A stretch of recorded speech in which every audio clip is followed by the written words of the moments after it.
Ang susunod kasi namin na project, after ng kubo is ang pagpapagawa ng Poso Negro para sa CR, comfort room namin. So, syempre, kapag may kubo, kalapit nyon ay CR. So, most probably dito rin siya. Diyan siya sa area na yan. Yung CR. Well, anyway, ipagpatuloy natin ang ating paglalakbay dito sa aming munting farm. Yan. Marami pang iaayos. So, nung nag-grass cut sila, tinira nila yung mga gabi. Ayan. Yung mga bunga na yan eh. Masarap yung ulam yan eh. Gabi.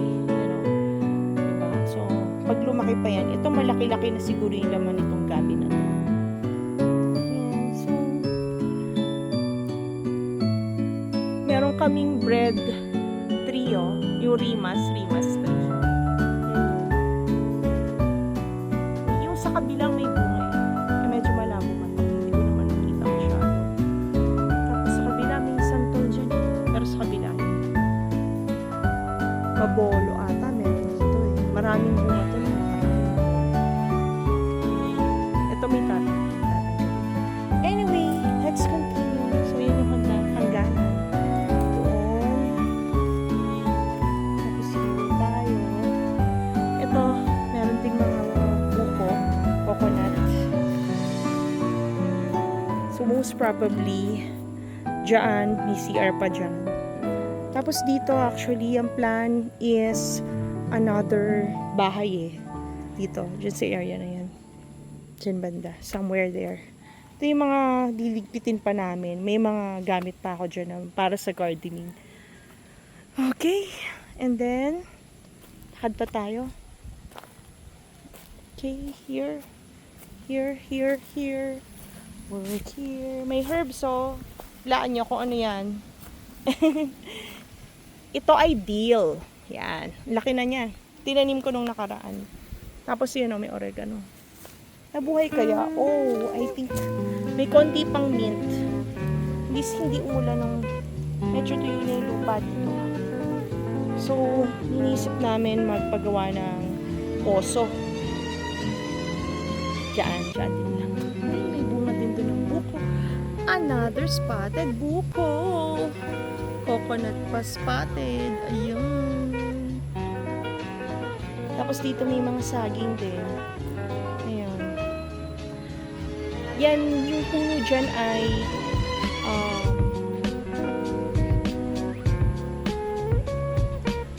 meron ako dyang ibang puno pa. Puno ng bayabas. Tama, bayabas. So, ito pa. Ito yung pinaka-walkway dito namin. So, ang bilis nga oh. Meron na katatabas lang. Meron na namang mga tumubo na mga damo-damo. Ayan. Diba? So, ito pa. Excuse me. Tapos ito, dito, dyan sa area niya, magsiset up kami dyan ng raised bed. Dito. 1, 2, 3, 4. Okay pa tayo. So, ayan. 4. Diba?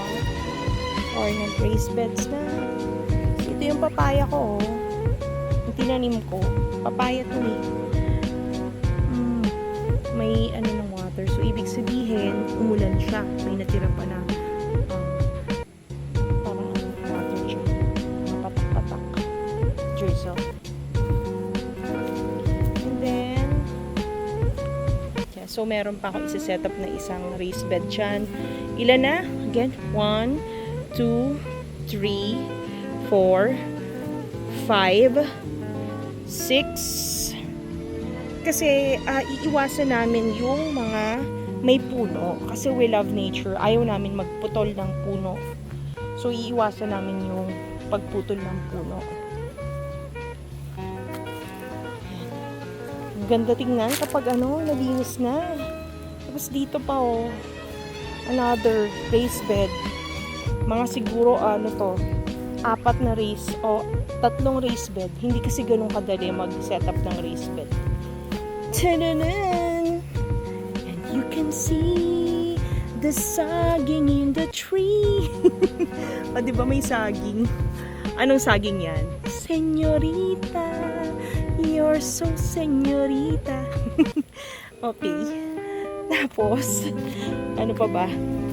Oh, hindi ko nakalalakaran to nung nakaraan. Ngayon, nalalakaran na. Oh, and anong saging yan? Mukha siyang matabang saging. Mataba, yung saging. Looking forward. Pero, kasi according this, kapag yung saging, dapat binabawasan siya. Hindi siksikan para lumaki yung bunga. Diba? So, yan, may looking forward na saging. Tapos may bayabas. Okay? So, pwede rito may raised bed pa. Actually, part by part. Yan. Pag-aaralan natin kung ano. Ito, nag-testing na nga ako eh. You can see that? That's bush sitaw. Oh, makakapag-harvest na ako. See that? Sitaw. Sitaw. Kukuha na ako sitaw. Tingnan. Alam nyo ba, ang sitaw na halaman ay in-encourage niya yung pagkakaroon ng nitrogen, rich in nitrogen. Pinapataba niya yung lupa, pinapabuhaghag niya.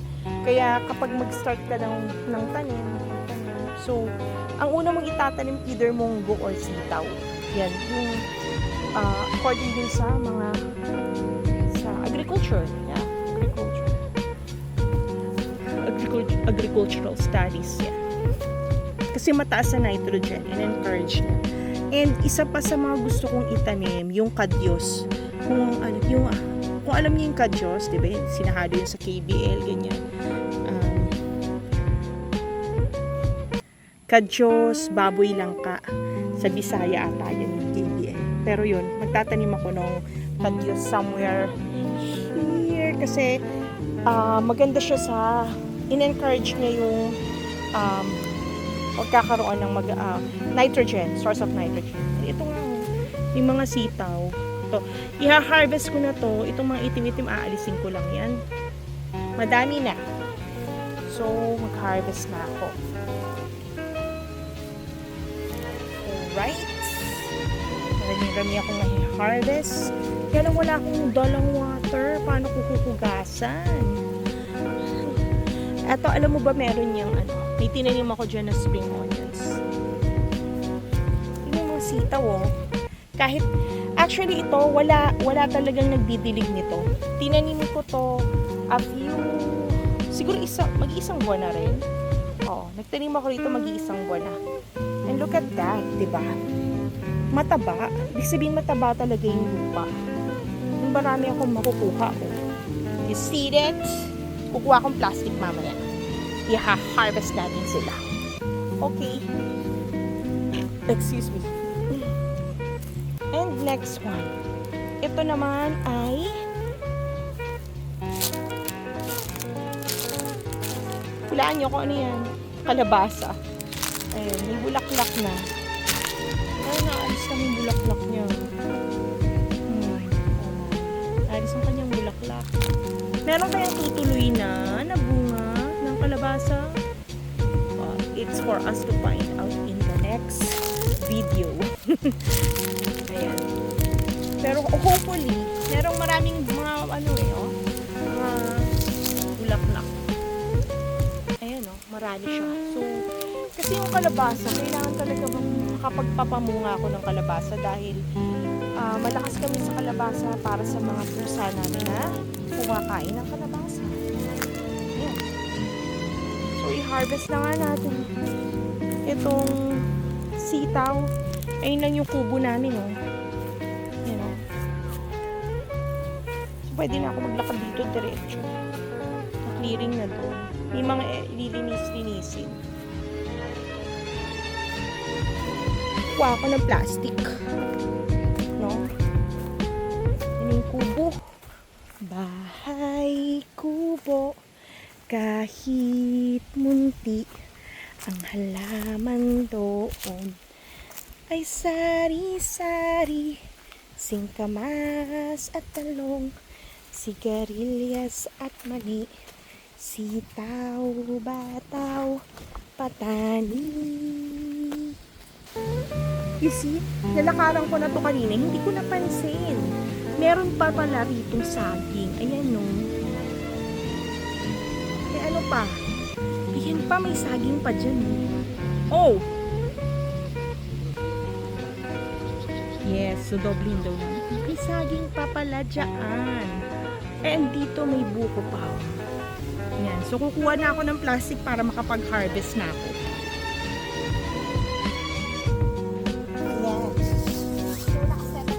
Mag-harvest tayo ng hello. Mag-harvest tayo ng sitaw.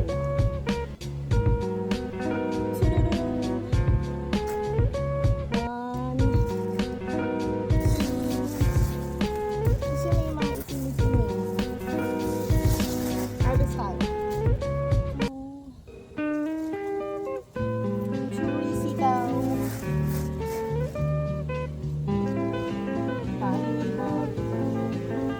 Papalakin pa natin iba.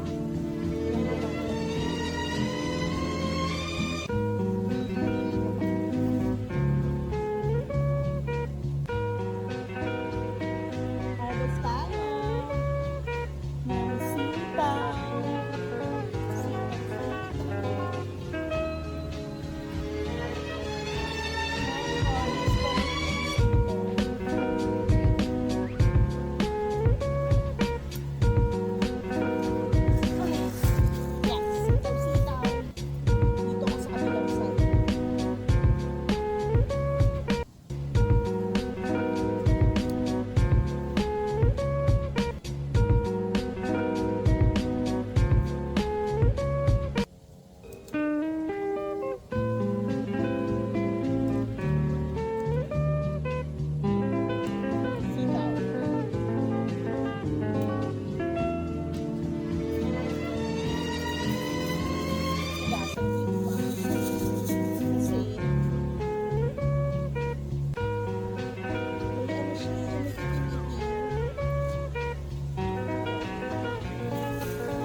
Kuha pa tayo din sa kabila.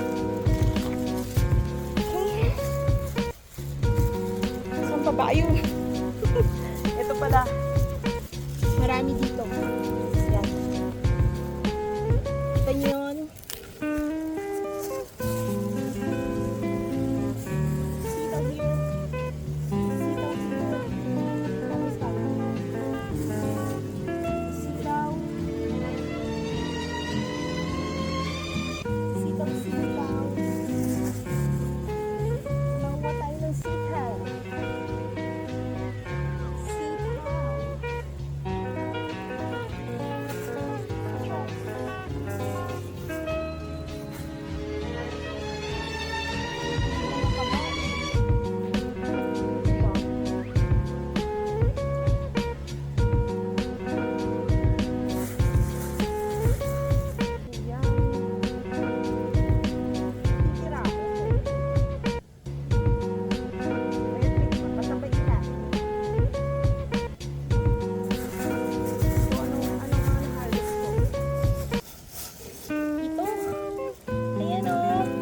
Diba? Imagine that. Hindi namin dinidiligan, pero nakapag-harvest ako ng sitaw. Ang saya.